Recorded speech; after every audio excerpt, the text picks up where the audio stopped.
Paul Harrell, weekdays from 4 to 6. Learn more at paulharrell.com. .org. We have Mr. Mark Moores with us. Mark, welcome. Thank you, Paul. How are you doing? Man, I am doing fantastic, and I hope that you're doing well. You looking forward to a good Christmas? I am, and I am doing very well for a guy who spent most of the day in federal court fighting for a right that most of your listeners may not even know yet that they want to exercise, but I believe they will. I think they will, too. So tell us about this. This has to do, you're challenging essentially the current status quo when it comes to ballot access for the average Arkansan or American. That's correct. I and my friends at Neighbors, we are of this philosophy where people may want to go outside. They may realize what is, and that's that both of these D.C. control parties are corrupt. And we keep throwing good men and women into a corrupt system, and they either get broken on the rocks or it gets to them.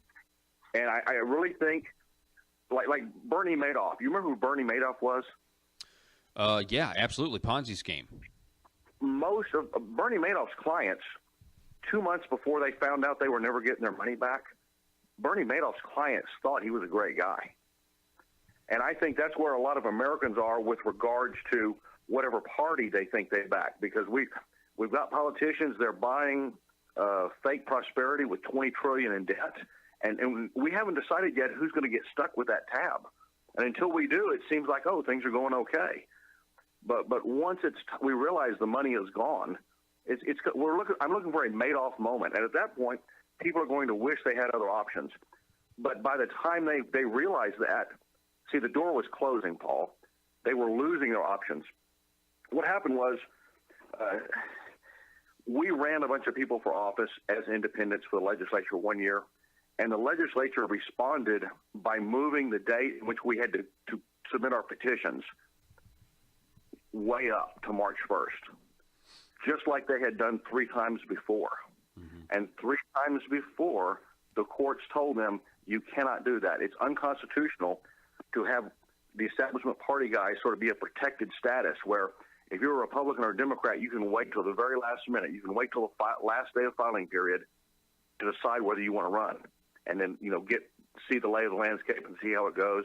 But if you're an independent, you've got to go out there in the dead of winter and you've got to collect petition signatures, and you've got to turn them in on the day you file. So you already had to do 2 or 3 months of work early. Mm-hmm. And so, it was unequal treatment under the law, and you can't do that unless it's a necessity. If it's something the state finds unavoidable, then you can't ever treat people exactly the same, but you treat them the same as much as you can. You don't make a process unfair. You can't be obvious. I mean, it's obvious at this point things are not equitable. Yes, yeah, it is obvious to everybody except for the Deputy Secretary of State, who Paul. I mean, he wanted to re-argue every legal point since the Code of Hammurabi. I mean, it was crazy where like, okay, it's a very common tactic. The authority is doing something they shouldn't be doing. A normal citizen complains about it, like me, and they say, well, you don't have standing. So you can't, if you went to court and asked your question, everybody could see it's unfair. But we're going to say you don't have the authority to ask the question. Hang on, Mark, let me stop you for a second. That is so consistent with their mentality on this whole issue of, well, if you're not a Republican or Democrat, you're not going to have ballot access. And so if you're just an ordinary person, you can't run. And if you're just an ordinary person that wants to sue, you don't have standing. I mean, that's a thread of consistency that is very oppressive. But it was. But I got to give credit to the courts, because it wasn't the courts. It was Mr. Kelly. It was the Deputy Secretary of State, because this Judge Moody, had already ruled that I do have standing, and so we appealed, and as part of the appeal, he challenged my standing again and said, no, Judge Moody got it wrong, Circuit Court. Moore does not have standing, and the Circuit Court's like, yeah, he does, and so he appealed it to the Supreme Court. Paul, this is fighting to the last taxpayer dollar the Republicans and Democrats' privileged position on the ballot, to keep it other voices, when people are getting discontent, keep them off and make it harder for them. And the number of independents filing has plummeted since this law passed. Not surprisingly. So anyway, the Supreme Court refused to hear it, 9-0. The only reason it wasn't 10-0 because there's only 9 of them. 9-0. They turned him down. So what was he doing today? He was back in court arguing I didn't have standing again. And the judge was like, I don't want to hear that. And so he went through his deal, made his final statements, then called me up to the stand on a technicality to verify some notes I had written. And then once I was on the stand sworn in, he started asking me questions relating to my standing again. Wow. I mean, he was a fanatic. Wow. I know. So what's the result? Is this just like one day? Are there more days, or was there a conclusion to what happened? I mean, he wanted more days, but basically the Eighth Circuit said, look, we need to answer this question. Is it really a necessary burden? Do you really have to push the filing date for independence so far up? And so that was the whole question. And our lawyer, we had several lawyers, but our lead attorney was Jim Linger, and he did a masterful job. And the young man from the state, see, the first time they did an affidavit from a guy. They didn't bring someone in person, and they had someone do an affidavit talking about what a terrible burden it was. And just, I think the tendency was to take the state at its word. Well, by now, he should know you don't do that. But then he did. But they put an honest young man on the stand, and my lawyer guided him very expertly, where he basically admitted, no, we can get the job done. We'll get the job done. It's not a necessary burden because it's not necessary to move it up. We could do it even if they submitted the petitions at the time they always have.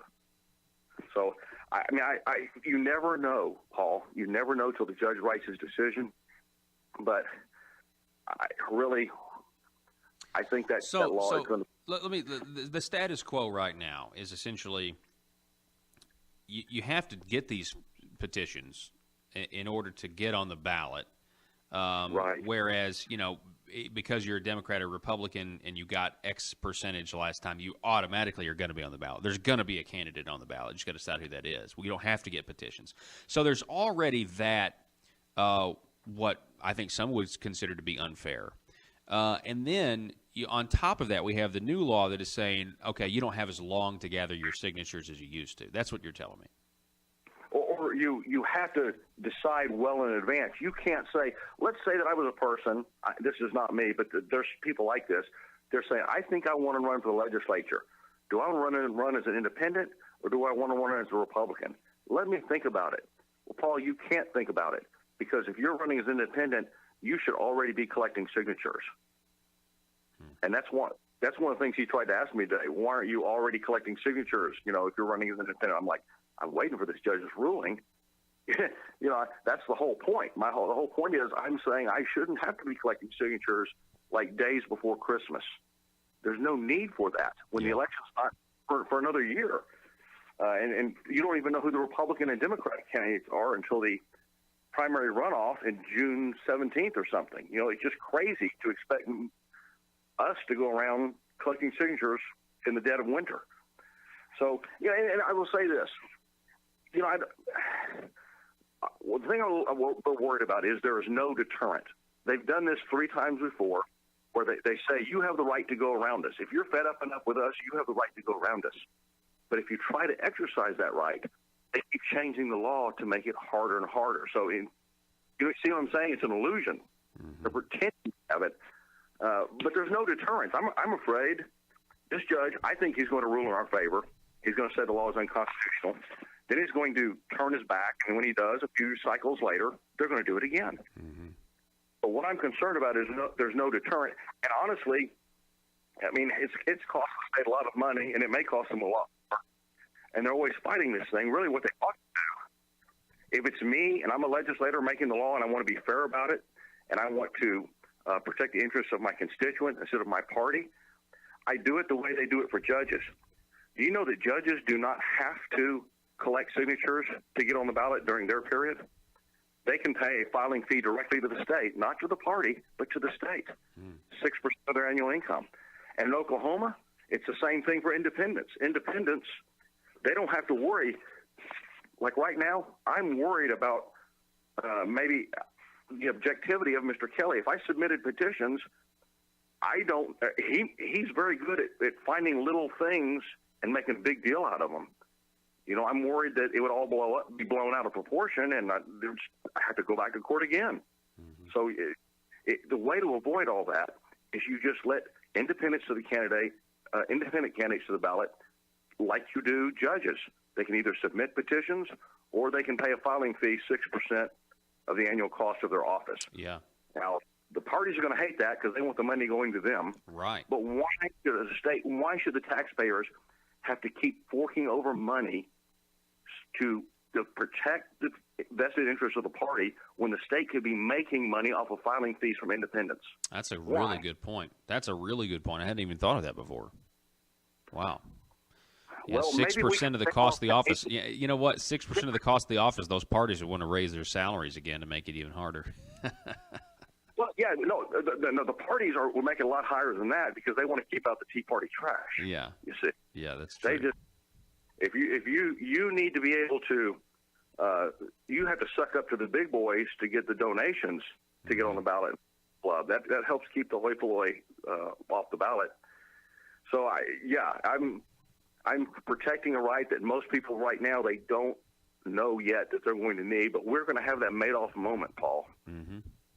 Everybody realizes that we have a two-party problem.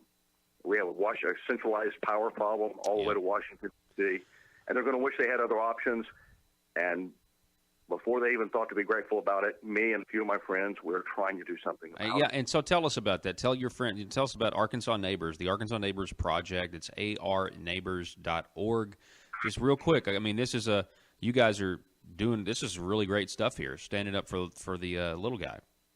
That's right. arneighbors.org is our website, and what our mission is we want to support candidates that are outside the two-party system, that are preferably locally driven. They will not owe any Washington, D.C. based party. They would only owe the people in their district. And I mean, shouldn't it always be that way? I mean, why do we need to vet our choice for state legislator or county judge through a D.C. based organization? You know, I don't understand, like right now, we all know it's a problem. The legislature defers to the governor too much. They don't do what the people back home want. They have to check everything out with him because they're in the same party. And that's not what the founders set up. It's not what they intended. They went to a great deal of trouble to have divided government just so the two branches would check and balance each other. Yeah, and specifically with ASA and then having to check with ASA, I explored the possibility in the program last week that, you know, ASA in his career, it kind of makes him kind of a little bit deep state, in my opinion.